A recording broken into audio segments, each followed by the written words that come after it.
আসসালামু আলাইকুম। Hello viewers, কেমন আছেন আপনারা? আশা করি প্রত্যেকে ভালো আছেন। আজকে আমরা পাওয়ার পয়েন্টের হোম সেকশনে এডিটিং নিয়ে আলোচনা করব। এডিটিং এর মধ্যে প্রথমে আমরা দেখতেছি ফাইন্ড অপশন। এই এডিটিং এর যে ফাইন্ডে যখন ক্লিক করি, আমি এখানে যদি আমার এই স্লাইডের মধ্যে যা কিছু লেখা আছে যে কোনো একটি ওয়ার্ড যদি লিখে দিই, যেমন পিসি লিখে দিলাম। পিসি লিখে যখন ফাইন্ড নেক্সটে ক্লিক করব, তখন আপনাকে ফাইন্ড নেক্সটে ক্লিক করার ফলে আপনাকে পিসিটা খুঁজে দেবে।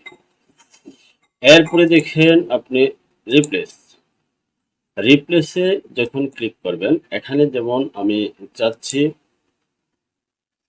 এখানে আমি যেই কোনো একটি লেখা লিখে নিই যেটা এখানে আছে, যেমন বক্সে ক্লিক করে যখন ফাইন্ড নেক্সট দিবেন, তখন আপনাকে এই বক্সকে খুঁজে দিবে। এখন এই বক্সের পরিবর্তে আপনি মনে করেন পিসি লিখতে চান, তাহলে কি করবেন? পিসি লিখে যখন ফাইন্ড পিসি লিখে যখন রিপ্লেসে দেবেন, তখন আপনাকে পিসির বক্সের পরিবর্তে পিসি হয়ে যাবে। এই যে দেখেন, বক্সের পরিবর্তে পিসি হয়ে গেল। এখন আমি চাচ্ছি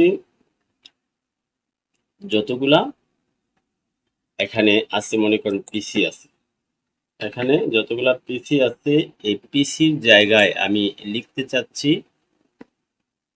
বক্স। মনে করেন বক্স লিখতে চাচ্ছি। এই বক্সে ক্লিক করে যখন রিপ্লেস অলে দেবেন, এখানে তিনটি জায়গায় ছিল পিসি, সে তিনটি পিসি জায়গায় কি হয়ে গেল? বক্স হয়ে গেছে।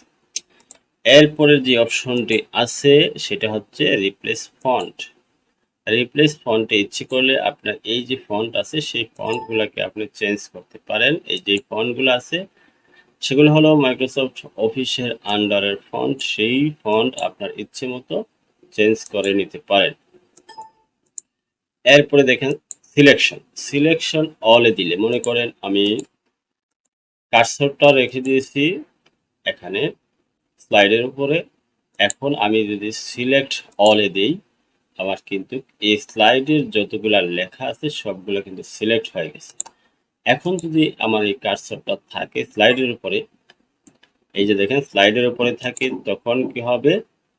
যতগুলো স্লাইড আছে সেই স্লাইডগুলো কিন্তু সিলেক্ট হয়ে যাবে। এরপরে দেখেন সিলেক্ট অবজেক্ট। আমরা সিলেক্ট অবজেক্টে যাচ্ছি, যেমন এখানে দেওয়া আছে কিছু শেপে চলে যাচ্ছি। শেপে গিয়ে যেমন সিলেক্ট দিলাম, দেখেন আমার যেহেতু কার্সরটা এখানে ছিল, এখানে সবগুলা সিলেক্ট হয়ে গেছে। এরপরে দেখেন সিলেকশন প্যানে গিয়ে যতগুলা শেপ আছে শেপগুলো কিন্তু এখানে শো করছে। আপনি যেটাতে ক্লিক করে সেটা সিলেকশন হয়ে যাবে। এই যে দেখেন প্রত্যেকটা সিলেকশন হয়ে গেছে।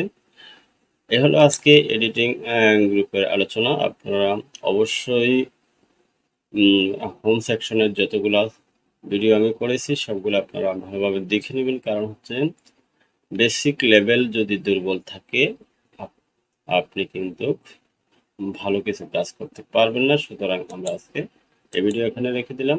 আল্লাহ হাফেজ।